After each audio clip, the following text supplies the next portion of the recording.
Welcome to the Forces Sports Show, your weekly roundup of the best action and biggest stories from across the services, coming up in the next half hour. Standing out in the senior service, the Navy honours its Sporting Stars of 2018. Falling short, the UK Armed Forces rugby team are beaten by Premiership side Bristol. Targeting 4 in a row, the Navy make a winning start to the Inter-Services under-23s. And boxing for pride, Scottish Regimental Honour is at stake on a feisty night in the ring.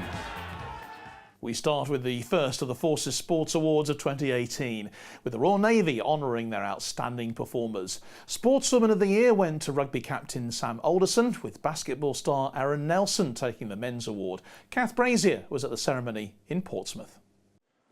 Triple Olympic gold medalist Pete Reed was Master of Ceremonies at this year's awards held in the wardroom at HMS Nelson. Now full-time back with the Royal Navy, the British rower was keen to celebrate with his fellow sportsmen and women. Today we celebrate and congratulate and thank you for your contributions to naval sport and the naval service. People like Paralympic silver and bronze medalist Brett Wild. 2018 has been quite the year for the ski guide as he competed alongside visually impaired athlete Millie Knight at the Winter Paralympics in Pyeongchang. Brett and Millie became Great Britain's first snow sports world champions in 2017, and for all this he was awarded a special prize. To come back here now after having such a good year at the Paralympics and World Champs the year before, and to win this, it's fantastic for me. The Navy have given me so much and they're so supporting. It's brilliant. Ian Mayer also received a special award, having been involved with the water polo team since 1976. He competed in his last inter-services this year at the age of 60. I never played the game before I joined the service. It was fortunate that one of the Navy players then was an instructor at HMS Fishguard where I joined and needed somebody to throw the ball at. I was that target. Now, there really wasn't much debate over who would win the team award this year. After 34 years of hurt, the Royal Navy boxing squad produced a historic and outstanding performance by winning the Inter-Services Championships against all odds. To be actually presented in front of people and, to show what we achieved is something we'll take with us. And, as captain, I'm sort of proud of everyone. You know what I mean? We got it, so. Less obvious were the two top individual awards, Sportsman and Sportswoman. Sam Alderson has been the bedrock of both Royal Navy Rugby Union and League for the last few years. She's also played UKAF rugby across both codes since 2008, as well as being announced as the captain of her club Plymouth Albion for the coming season. We said at the beginning of the season that one of our selection policies was that everyone had to play for a civilian club, just for the sheer fact that we can't get time to train. So if you're playing for a civilian club, you're doing both. Elsewhere, it's in basketball that the men's award found its home. Aaron Nielsen has competed on the highest domestic stage, playing professionally for the Newcastle Eagles in the Premier Division of the British Basketball League. His skill and experience helped the Navy basketball team to back-to-back wins in the Inter-Services. The Senior Services' first win in 30 years came in 2017, and the only time they've ever retained the trophy this year. I'm incredibly proud. I think it reflects the work I've put in, but again it goes back to a team effort. I couldn't just do it by myself. Finally, the last two awards were Official and Volunteer of the Year. Stephen Mardlin has effectively been the driving force behind the development of Royal Navy and Royal Marine angling and squash for years. I love the sport. I actually really enjoy running things. Yeah. Do you know, when I'm running an event, I really enjoy running the event. But then I also like to step back from running the event and be part of the team when it's appropriate to be part of the team. Paul Winton, meanwhile, has been an extremely active member and supporter of Navy athletics and indoor rowing, having been a middle distance runner of some repute in his day. What happens on the national scene, is a good motivator, Olympic cycles and things like that, and people, it does have to not necessarily boom and bust, but it does grow, and then, we just have to try and stay involved, keep people involved and encourage them. A host of deserving recipients then, several of whom will now be on the shortlist for the UK Armed Forces Combined Service Awards early next year. A couple of historic inter-service wins and a clutch of elite athletes makes this one of the standout years for Navy sport as 2018 comes to a close. The UK Armed Forces rugby team were beaten by Bristol Bears in their annual Remembrance Match.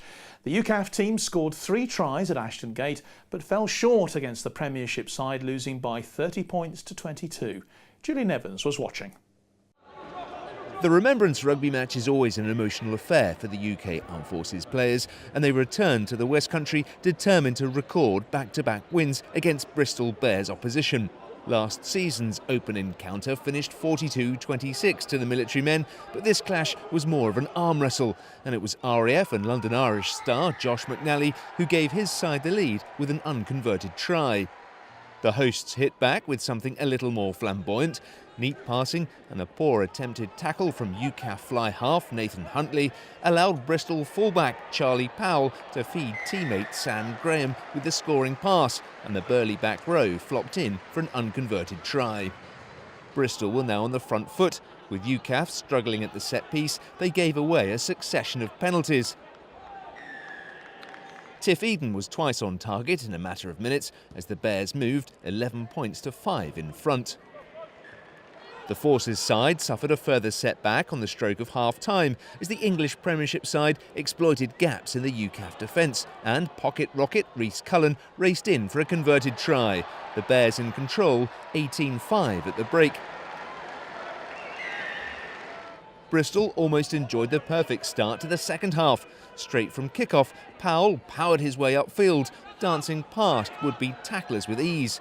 Fortunately for UKAF, the pass to Brandon Petit went astray and the points went begging. Following that let-off, the military side went down the other end to claim a converted try of their own. The compact frame of team captain Rob Bell rumbled towards the posts, dotting down under the uprights for the score. UKAF now trailed 18 points to 15. However, Petit made up for his earlier howler to help extend Bristol's lead once more. Brute strength saw him scramble in at the corner. Before the winger had an easier run-in, following fine work from the Bears forwards, crossing to complete his team's try-scoring. The last word went to UKAF as RAF winger Toby Mann plucked the ball from the Bears' grasp to gallop over half the length of the pitch for the try. A fitting finale to an entertaining game as members of the military continue to remember the fallen. We talked about it on Monday morning when we met up after obviously everything that happened at the weekend. All of the rugby games had made a big deal of it. Everyone was wearing poppies. The cenotaph was on Sunday. So we spoke about it on Monday and said, let's mark the occasion as best we can. So even though we didn't get the victory, I thought the style and the grit we showed was fitting of the occasion. Yeah, this game came a little bit after Remembrance, but did that play on your minds at all? Not at all. Not at all. As soon as you wear that poppy and it's for the British Legion, it doesn't matter. It could be played in January, February, March. If we're playing for the poppy and for Remembrance, it doesn't really matter. Defeat for UKAF, but the Remembrance Rugby Match continues to play its role in not forgetting those who gave the ultimate sacrifice. The best boxing talent from the Royal Regiment of Scotland took to the ring for the annual fight night. All 5 of its regular battalions were represented as the action proved explosive and loud. David McCann was there.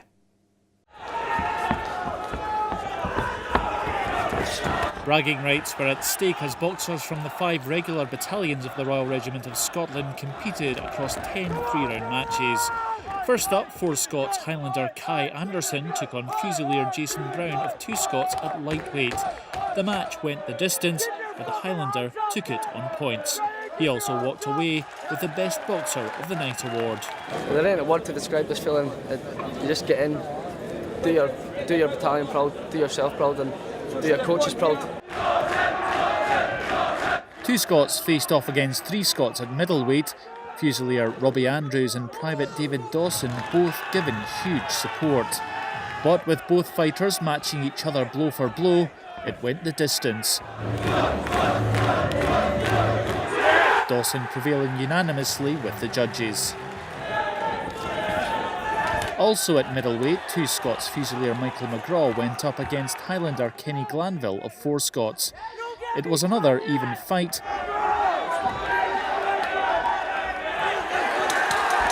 but Fusilier McGraw prevailed on points. It felt great to get the win against 4 Scots because they were the ones that were going to give us the biggest competition in this regimental night, so I was happy to get the first win for 2 Scots and beat 4 Scots, so it was pretty good feeling.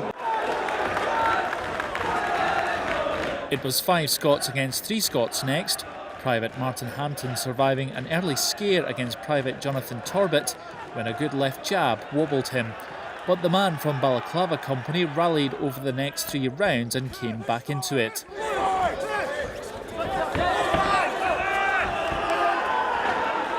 But it was the man from the Black Watch who won on points. It was a really good fight that I had tonight. I went out there and I put everything into it. There was parts of the fight where I felt like I could have went extra and maybe went for the knockout. There was times where I felt fatigued and he had me on the back foot, so it was a really good contest.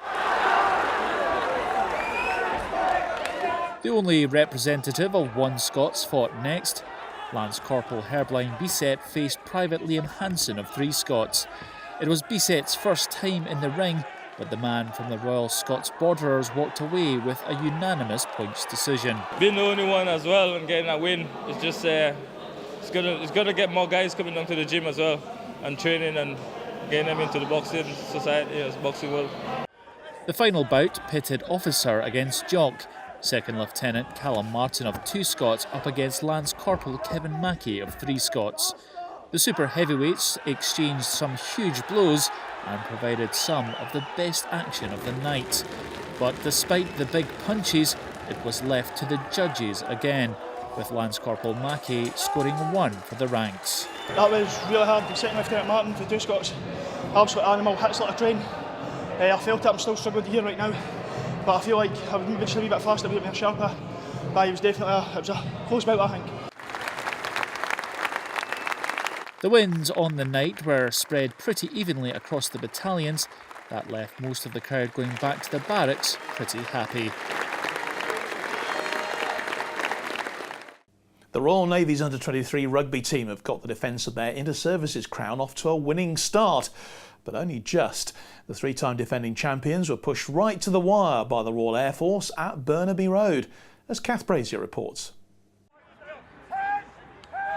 The Navy looked to have it all in hand, scoring the first try thanks to the speedy combination of Brad Janes and Liam Williams. But the RAF hit straight back, Williamson pushing over the line to make it all equal after 10 minutes.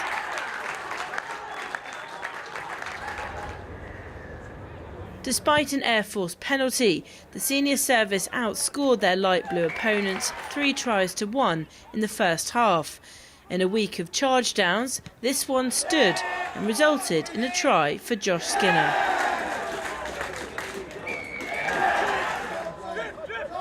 Some fantastic kicking to touch put the next score in motion as Janes and Williams combined again, one with a powerful run, setting up the other in the corner. The half-time score 21-10 to the Navy.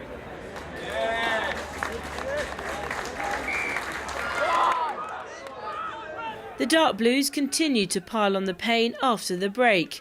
A great pick up and go put Jerome Rudder over.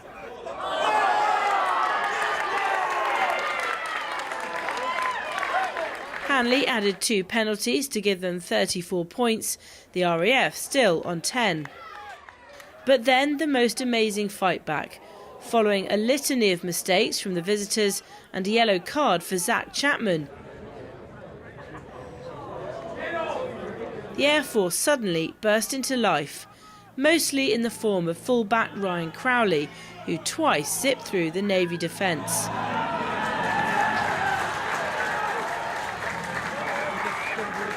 Add to that a barrelling number 8 run, and they got within 3 points of a draw. So close, but the Navy saw it through in the end, 34-31 the victors. Next up, they visit the Army at Aldershot. The Army Pentathlon team have joined members of the Great Britain squad for the 2018 Pent-Up Challenge. The foundation uses the sport of modern pentathlon as a means of therapy to help military veterans in their recovery. Julian Evans reports. A who's who of modern British pentathletes featuring a current world champion and former Olympic gold medal winner gathered at Sandhurst for this year's Pent-Up Challenge. So too were members of the Army team as they took part in the multi-sport competition. With its roots firmly in the military, the 5 disciplines that make up the event, including swimming, fencing, riding, shooting and running, are designed to replicate the skills a soldier may have needed to survive on the front line. It's the military event at the Olympic Games. British Army in particular has a very strong history. In 1976, the British Army team competing for Great Britain won gold at Montreal. In 1948, here at Sandhurst, where this event's taking place, we hosted the Olympic Games modern pentathlon event, actually at the Academy.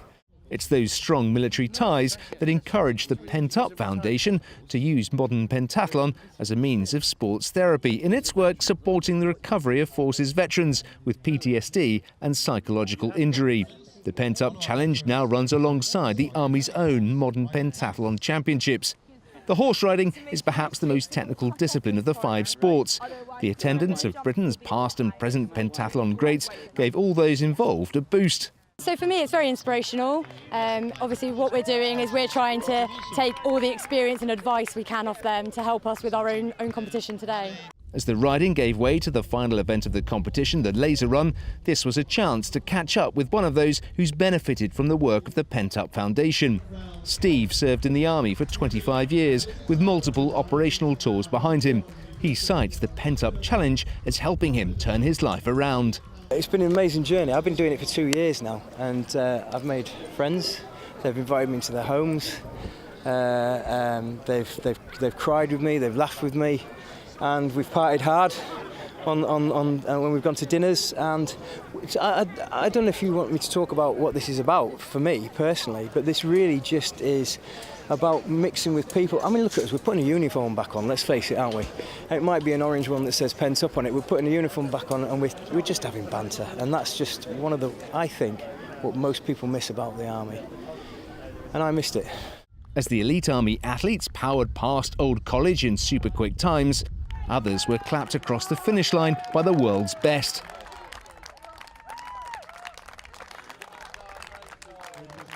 Pent Up is something that's incredibly close to my heart. We were here last year, we were invited here last year, and people keep on coming up to me and saying, you know, congratulations, well done. And for me it pales in significance because what these guys here are doing is incredible. They're they're battling something that I've never battled before. And just to see them do so well, and it's actually quite an emotional day watching them finish across the finish line and just conquer the day. So really pleased to be here. The Pent Up Challenge is proving ever more popular and looks certain to be part of the pentathlon calendar for seasons to come. More now from the Forces Awards season as the 3 services honour their top sportsmen and women. On Tuesday, the Army will hold its awards night at Sandhurst. Another great year of Army sport will be celebrated in front of hundreds of invited guests at the Royal Military Academy. This year marks not only the centenary of the end of the Great War in 1918, but also 100 years since the organisation that formally organises Army sport came into existence. The chain of command realised the benefit of formalised sport to individuals who came out of the line and were given food, were given new clothes, were deloused and all the rest of it, all the things that we know about. And the first thing the blokes did was play a game of football or do a bit of boxing. And that's what seemed to raise morale. And the chain of command realised that, and then after the war then thought, well, actually, we need to formalise this. Because we'd always played sport, it's just it wasn't properly formalised and resourced. Up for 2018 Sportsman of the Year are Welsh international netball player Fern Davis, para-ski guide Jen Keogh, who led Menna Fitzpatrick to multiple Paralympic medals in South Korea, and boxing star Caris Artingstall. Sportsman of the Year is between the sharpshooter Sam Gowan, Scottish cycling champion Mark Robertson, and English boxing champion Ches Nihel. There'll also be a Team of the Year, Official of the Year, a Rising Star Award, and a Lifetime Achievement Award too. Selection from the many nominees put forward in all the categories has been as tough as ever. It's very slim margins of national level, international level. Whereas I remember in my day, you know, it was a significant, still is a significant achievement to reach Army level. But there wasn't much beyond that, apart from a few individuals. We're getting more and more of these. I mean, we had 6 soldiers at the Commonwealth Games. We think we might be lucky enough to get 6 soldiers to Tokyo. All of a sudden, UK is starting to realise that the British Army is a great source of talent. We've got Commonwealth soldiers in the British Army who are then going off and representing their countries as well. And I think that's a really good thing for us to do. We'll be streaming live coverage of the event on our digital platforms via the Forces Network. And we'll also have highlights from the event in next week's show. The week after that will be at the RAF Sports Awards, and we'll leave you now with some of this year's highlights for the airmen and women.